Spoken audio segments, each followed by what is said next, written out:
नहमदुहु व नुसल्ली अला रसूलिहिल करीम अम्मा बाद फ़अऊज़ु बिल्लाहि मिनश शैतानिर रजीम बिस्मिल्लाहिर रहमानिर रहीम। मेरी तमाम साथियों को निहायत अदब, एहतराम और मेरी मोहब्बत का सलाम। आज हम इंशाअल्लाह ताला पढ़ेंगे नीयत के मसाइल। नीयत कहते हैं इरादे को, और कोई भी काम जब हम करते हैं तो उसके पीछे नीयत लाजमी होती है। फिर इसी हदीस का अगला हिस्सा आता है कि हज़रत आयशा से ही मरवी है। आयशा कहती हैं कि अल्लाह के नबी सल्लल्लाहु अलैहि वसल्लम एक और दिन मेरे घर तशरीफ़ लाए तो उन्होंने अर्ज़ की, तो मैंने अर्ज़ किया, यानी हज़रत आयशा ने उन्हें कहा कि ए अल्लाह के रसूल सल्लल्लाहु अलैहि वसल्लम, हैज़ का हलवा आया है तोहफे के तौर पर। तो अल्लाह के नबी सल्लल्लाहु अलैहि वसल्लम ने फरमाया तो लाओ, मैं सुबह से रोज़े से था। इसका मतलब है कि ज़रूरत के तहत नफली रोज़े को तोड़ा जा सकता है। आप जब नफली रोज़ा रखते हैं तो अल्लाह ना करे आपकी तबीयत ख़राब हो या वैसे कोई मसला बन जाए, कोई ऐसी इमरजेंसी आए कि आपको रोज़े को तोड़ना पड़े, तो आप नफली रोज़े को तोड़ सकते हैं।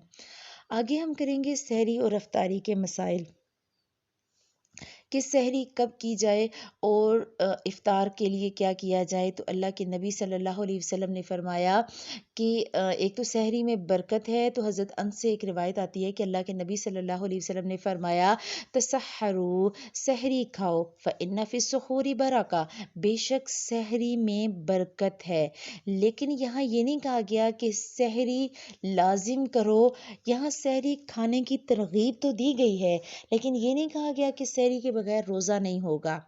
फ़र्ज़ करें फ़र्ज़ रोज़े हैं, रमज़ानुल मुबारक के रोज़े हैं, आपने रात को नियत की कि आप सुबह रोज़ा रखेंगी और किसी भी वजह से आपकी आँख नहीं खुली, और अगर आँख नहीं खुली तो आप अगले दिन के रोज़े को पूरा करेंगे क्योंकि वो फ़र्ज़ रोज़ा है। आप बग़ैर सहरी के भी रोज़ा रखेंगे। सहरी खाना इसलिए ज़रूरी है कि सहरी खाने से ताकत आ जाती है, आसानी हो जाती है ताकि दिन अच्छा गुज़रे, इबादत अच्छे तरीके से कर सकें। लेकिन फ़र्ज़ रोज़े को सहरी की वजह से छोड़ा नहीं जाएगा। हाँ, इल्ला ये कि आपको कोई ऐसी बीमारी हो, अगर कोई ऐसा मसला हो कि आम रूटीन में तो वो बंदा सहरी खा के रोज़ा रख सकता है, लेकिन अपनी बीमारी की वजह से वो बग़ैर सहरी के रोज़ा नहीं रख सकता। अगर ऐसी सिचुएशन होगी तो फिर जो है वो सहरी करके ही रोज़ा रखा जाएगा, फिर आप उस रोज़े को छोड़ सकते हैं। लेकिन कोशिश ये करें कि फ़र्ज़ रोज़े को ना छोड़ा जाए। फिर उसके बाद बात आ गई कि सहरी के लिए अज़ान देना। तो रमज़ानुल मुबारक में जो फ़जर की अज़ान है, वो फ़जर की अज़ान से पहले सहरी के लिए अज़ान देना मसनून है। हज़रत आयशा से मरवी है कि हज़रत बिलाल रज़ी अल्लाह ताला अन्हु रात को सहरी से कबल अज़ान दिया करते थे, और ये अज़ान जो है सहरी की अज़ान रमज़ान में और गैर रमज़ान दोनों में मसनून है। और इसके अलावा जो आता है कि हज़रत अब्दुल्ला बिन उम्मे मक्तूम, उनके बारे में आता है कि वो क्या करते थे कि वो जब फ़जर की अज़ान होती थी तो वो अब्दुल्ला बिन उम्मे मक्तूम दिया करते थे। अगली हदीस है कि अफ्तार में जल्दी करना और सहरी में देर से खाना अंबियाए कराम का तरीका है। हज़रत अबू दरदा से मरवी है कि अल्लाह के नबी सल्लल्लाहु अलैहि वसल्लम ने फरमाया 3 बातें इखलाक़ नबुव्वत से हैं। नंबर 1 कि तअजीलुल इफ्तार, इफ्तार में जल्दी करना, व तअखीरुस सुहूर, और सहरी में देर करना, व वदउल यमीन, यमीनी अला शिमाली फी सलाह, और नमाज में दायां हाथ अपने बाएं हाथ के ऊपर रखना। ये तिबरानी की रवायत है, और यहाँ पर जो 3 चीज़ें बताई गई कि रोज़े को जल्दी इफ्तार करना और सहरी देर से खाना। अब रोज़े और सहरी की डिटेल हम आगे करते हैं कि सहरी कितनी देर से खानी चाहिए। उसके बारे में आता है कि हज़रत अबू हुरैरा रज़ी अल्लाह ताला अन्हुमा से मरवी है कि अल्लाह के नबी सल्लल्लाहु अलैहि वसल्लम ने फरमाया इज़ा समिअ अहदुकुमुन निदाअ, कि जब कोई आदमी तुम में से अज़ान सुने, वल इनाउ अला यदिही, और उसके हाथ में पीने का बर्तन हो, फला यदअु, तो वो उसे फ़ौरन ना रखे, हत्ता यक़ज़िया हाजतहु मिन, यहाँ तक कि वो उससे अपनी हाजत पूरी कर ले।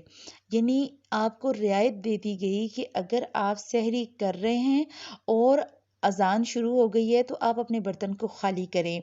लेकिन यहाँ मैं आपको ये भी बात बता दूं कि सहरी, ये तो कहा गया कि सहरी کھانے میں جلدی کرنی چاہیے، ٹھیک ہے، سحری دیر تک کھاتے رہنا چاہیے۔ اس کا مطلب یہ ہے کہ سحری کو فجر کی اذان کے قریب ترین کھانا چاہیے، لیکن اس کا قطعاً یہ مقصد نہیں ہے کہ آپ اذان شروع ہو اور آپ کھا رہے ہوں۔ آپ اذان کے قریب ترین اپنی سحری کو مکمل کر لیں، کیونکہ بہت سی ایسی احادیث آتی ہیں جہاں پر اللہ کے نبی صلی اللہ علیہ وسلم نے اللہ اکبر کے ساتھ ہی کھانا ترک کرنے کا حکم دے دیا ہے۔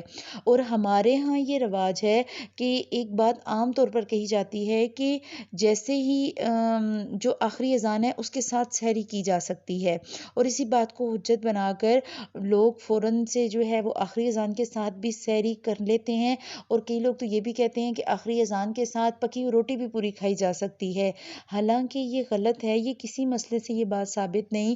کچھ لوگ یہ بھی کہتے ہیں کہ جب تک اذان ہو رہی ہے ہم تب تک کھا سکتے ہیں، اور پھر دیکھتے ہیں کہ اپنی گلی محلے کی اذان کب ختم ہوئی اور پھر پچھلے محلے کی، اور آخری اذان کی آواز آنے تک لوگ کھاتے رہتے ہیں، تو یہ سراسر غلط طریقہ ہے۔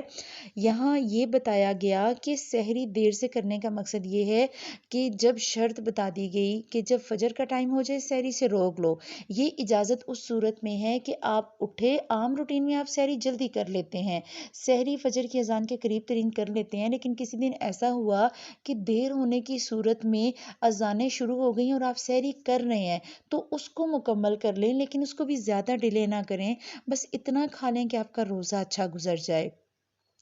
دوسری چیز ہے کہ روزہ افطار کرنے کے لیے غروب آفتاب شرط ہے۔ حضرت عمر سے روایت ملتی ہے کہ اللہ کے نبی صلی اللہ علیہ وسلم نے فرمایا، اذا اقبل اللیل من ہاہنا وادبر النہار من ہاہنا، کہ جب رات آ جائے اور دن چلا جائے اور سورج غروب ہو جائے، وغربت الشمس، سورج غروب ہو جائے، فقد افطر الصائم، تو روزے دار کو روزہ کھول دینا چاہیے۔ یعنی روزے دار روزہ کب کھولے؟ جب رات آ جائے اور دن چلا جائے۔ اور ہم یہ بات کر چکے ہیں کہ رات جو عرب کلچر ہے اس میں مغرب کے ساتھ ہی، اسلامک کیلنڈر میں مغرب کے ساتھ ہی تاریخ چینج ہو جاتی ہے، مغرب کے ساتھ ہی رات آ جاتی ہے، تو اس کے ساتھ ہی روزے کو کھول دینا چاہیے۔ اور یہاں اس حدیث سے میں ایک بات اور بھی پتہ چلی کہ روزہ کھولنے کے لیے حدیث میں نماز اذان سننا شرط نہیں ہے، وقت ہو گیا تو آپ بغیر اذان سنے بھی نماز کو ادا کر سکتے ہیں۔ تو باقی کی انشاءاللہ ڈیٹیل ہم اگلے لیکچر میں کریں گے۔ اللہ سبحانہ و تعالیٰ سے دعا ہے کہ اللہ تعالیٰ ہمیں بہترین طریقے سے تمام اپنے مسائل کو سننے والا اور سمجھنے والا بنائے، اور ہمیں سہولت کے ساتھ دین پہ چلنے والا بنائے۔ سبحانک اللہم و بحمدک، نشہد ان لا الہ الا انت، نستغفرک و نتوب الیک۔ السلام علیکم و رحمۃ اللہ وبرکاتہ۔